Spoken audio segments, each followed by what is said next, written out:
सुबह का वक्त है 9:15। प्रीवियस फ्लाइट 522 साइप्रस आइलैंड से टेक ऑफ होकर ग्रीस की ओर जा रही होती है, लेकिन उस फ्लाइट में ऐसा क्या हुआ? वो सीधा जाकर ग्रीस के डेमेटर हिल्स की पहाड़ियों में टकरा जाती है और 6 क्रू मेंबर्स के साथ 115 पैसेंजर्स की मौत हो जाती है और कहा जाता है कि ग्रीस की हिस्ट्री का सबसे खतरनाक air crash accident. So hi everyone, welcome back to my YouTube channel. तो शुरू से कहानी शुरू होती है। 14 अगस्त 2005 साइप्रस आइलैंड से एक फ्लाइट टेक ऑफ करती है, जिस फ्लाइट का नाम था हीलियस 522। ग्रीस के एथेंस की ओर जाने वाली फ्लाइट थी, जिसके फ्लाइट अटेंडेंट एंड्रिस पोंड्रोवो थे, जिनकी उम्र 25 साल थी। और कॉकपिट में थे कैप्टन हैंस मर्टन, जो कि एक जर्मन पायलट थे।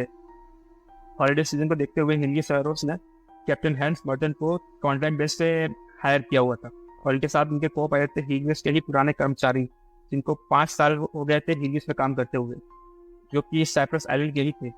फ्लाइट टेक ऑफ करने से पहले क्रू को कुछ ज़रूरी चेक्स करने की ज़रूरत होती है, जो कि काफ़ी अहम और ज़रूरी प्रोसीजर होता है। और ये सारे चेक्स के बाद सुबह करीब 9 बजे फ्लाइट टेक ऑफ करती है। फ्लाइट टेक ऑफ करने के बाद 9:12 पे एक फ्लाइट अलार्म बजता है। ये अलार्म था टेक ऑफ कॉन्फिगरेशन अलार्म, जो कि आमतौर पर जब प्लेन ज़मीन पे होता है तब बजता है। इस अलार्म का बजने का मतलब ये है कि प्लेन अभी टेक ऑफ के लिए रेडी नहीं है। लेकिन पायलट और को पायलट को कुछ समझ में नहीं आ रहा था कि ये अलार्म इस वक्त क्यों बज रहा है।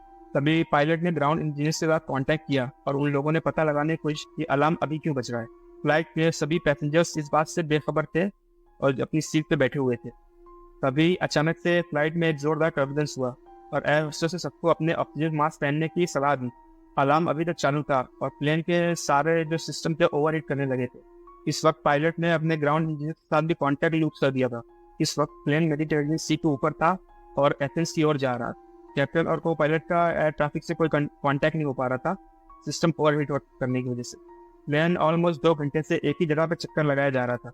अगर प्लेन एथेंस शहर में क्रैश होता, इस शहर में तकरीबन 30 लाख लोग रहते हैं, अगर उसके ऊपर ये प्लेन क्रैश हुआ बहुत लोगों की जाने जाएगी। तभी ग्रीक एयरफोर्स ने अपने 2 फाइटर जेट्स को इन्वेस्टिगेट करने के लिए भेजा कि वहाँ पे प्रॉब्लम क्या है। उसमें से एक जेट कॉकपिट के बहुत पास पहुंचा तो वहाँ पे देखा जो को पायलट है वो सिस्टम के ऊपर गिरा पड़ा हुआ है और कैप्टन का उसमें कोई नामो निशान नहीं है। प्लेन की विंडोज में सारे पैसेंजर्स दिखाई दे रहे थे, लेकिन प्रॉब्लम ये थी कि उनमें से कोई भी पैसेंजर मूव नहीं कर रहा था। तभी एयरजेट के पायलट ने देखा कि कॉकपिट पे कोई अंदर से कॉकपिट की तरफ आ रहा है। पायलट ने वहाँ कांटेक्ट करने की कोशिश की, लेकिन वहाँ से कोई भी रिस्पॉन्स नहीं आ रहा था।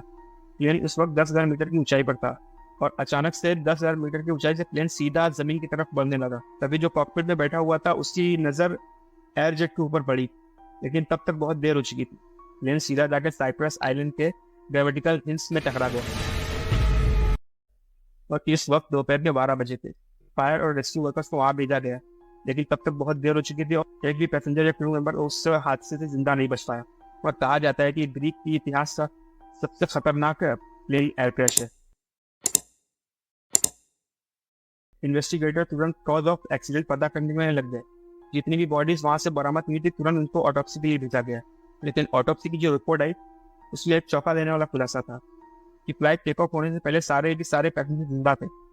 लेकिन अगर सारे पैसेंजर जिंदा थे तो पायलट के इशारे पे किसी ने कोई प्लेन के अंदर कोई भी मूव क्यों नहीं कर रहा था, कोई भी क्यों नहीं पा रहा था?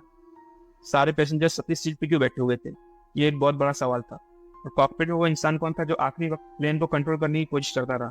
थोड़ी बहुत इन्वेस्टिगेशन के बाद इन्वेस्टिगेटर्स के हाथ में एक प्लेन की आखिरी वक्त की वॉइस रिकॉर्डिंग हाथ लगी, तो उससे ये पता चला कि आखिरी वक्त में जो कॉकपिट में इंसान था वो और कोई नहीं थे, वो पोड्रोमो थे, अटेंडेंट पोड्रोमो। और इससे ये बात तो साफ हो गई ये कोई टेररिस्ट अटैक नहीं है।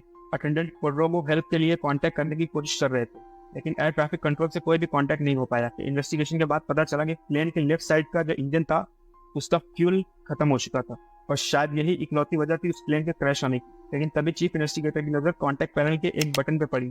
जो बटन था उससे प्लेन का एयर प्रेशर सेट किया जाता है ताकि प्लेन के अंदर ऑक्सीजन की कमी ना हो, क्योंकि आमतौर पे इस बटन को ऑटोमेटिक मोड पे रखा जाता है। प्लेन की उड़ान के एक दिन पहले जब इस प्लेन को रूटीन सर्विस में भेजा गया तब वहाँ के एम्प्लॉयज ने सर्विस करने के बाद उस बटन को मैनुअल पे सेट कर दिया और प्लेन की उड़ान से पहले पायलट और को पायलट का ध्यान उस पर गया नहीं, क्योंकि हमेशा वो बटन ऑटोमेटिक पे ही सेट रहता है। किसी के ध्यान में आया नहीं कि वो बटन मैनुअल पे है और किसी वजह से प्लेन में ऑक्सीजन की कमी हुई। सारे पैसेंजर और को पायलट ऑक्सीजन की कमी की वजह से बेहोश हो गए। लेकिन एंड्रेस पोड्रोमो एक स्कूबा डाइवर थे और स्कूबा डाइवर कई मिनट तक अपनी सांसें रोक सकते थे। इस वजह से एंड्रेस पोड्रोमो तब तक भी साथ ले रहे थे, लेकिन आखिरी वक्त तक एंड्रियास कोर्डोवा प्लेन को कंट्रोल करने की कोशिश कर रहे थे, लेकिन इन्हें इस फ्लाइट को उड़ाने का कोई भी तजुर्बा नहीं था। इस वजह से वो अपनी इस कोशिश में नाकामयाब रहे और सारे 6 क्रू और 115 पैसेंजर्स की मौत हो गई।